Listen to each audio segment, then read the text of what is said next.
کہ پیسے کمانا ایک فن ہے اور اس کو استعمال کرنا 3 فن ہے۔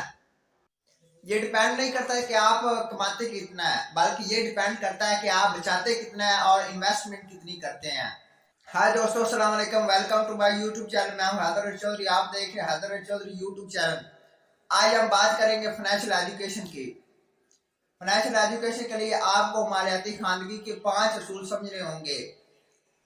اصول نمبر 1 کمائیں، اصول نمبر 2 بچت کریں، اصول نمبر 3 سرمایہ کاری کریں، اصول نمبر 4 حفاظت کریں، اصول نمبر 5 قرضہ لے کر انویسٹمنٹ کریں۔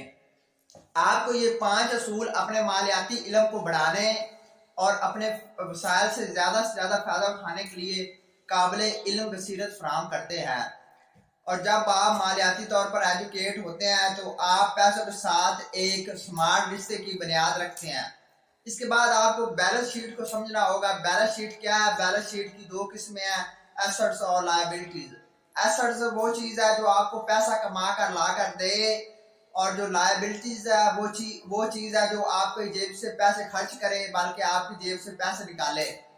ایسٹس کی مثالوں میں ایک گھر بنا کر اسے کرائے پر دے دینا، اور لائبلٹیز کی مثالیں کریڈٹ کارڈ کا بل، الیکٹریسٹی کا بل، یہ لائبلٹیز کی مثالیں ہیں۔ ہر وہ چیز ایک آپ کے لیے ایسٹ بھی ہو سکتی ہے اور لائبلٹیز بھی ہو سکتی ہے۔ یہ ڈیپینڈ کرتا ہے کہ آپ اس کو کس طرح استعمال کرتے ہیں۔ مثال کے طور پر ایک گاڑی ہے جو آپ اس کو پیٹرول ڈلواتے اپنے لیے استعمال کرتے ہیں اور اس کی مینٹین کا بھی خیال رکھتے ہیں، وہ آپ کے لیے لائبلٹیز ہوگی۔ اگر آپ وہیں گاڑی کو کرائے پر دے دیں، وہاں سے آپ کو انکم جنریٹ ہوگی، یہ آپ کی اثاثے میں شامل ہوگی، یہ آپ کے ایسٹس میں شامل ہوگی۔ اگر آپ مالیاتی طور پر آزاد ہونا چاہتے ہیں، فائنینشیل فریڈم حاصل کرنا چاہتے ہیں، تو آپ کو اپنے زیادہ سے زیادہ اثاثے بنانے ہوں گے، ایسٹس بنانے ہوں گے اور لائبلٹیز کو کام رکھنا ہوگا۔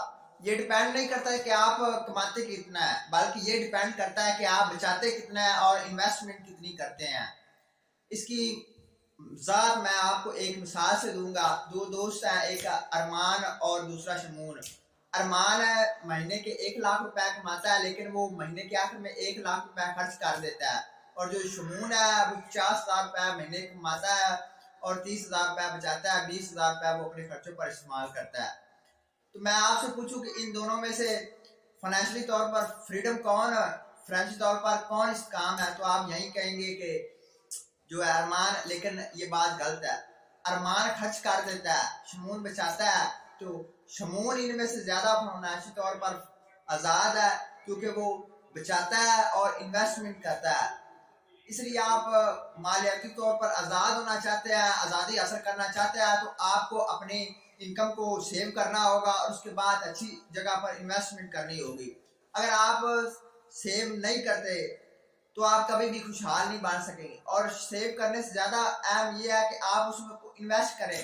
اگر آپ کا پیسہ گھر میں پڑا رہتا ہے تو انفلیشن ریٹ بڑھتا رہتا ہے اور جو پیسے کی ویلیو ہے وہ کم ہوتی رہتی ہے۔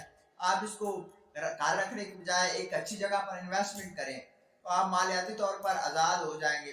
اگر آپ چاہتے ہیں کامیاب ہو جائے، سکسیس پا لیں، تو آپ کو فائنینشیل ایجوکیشن کو سمجھنا ہوگا۔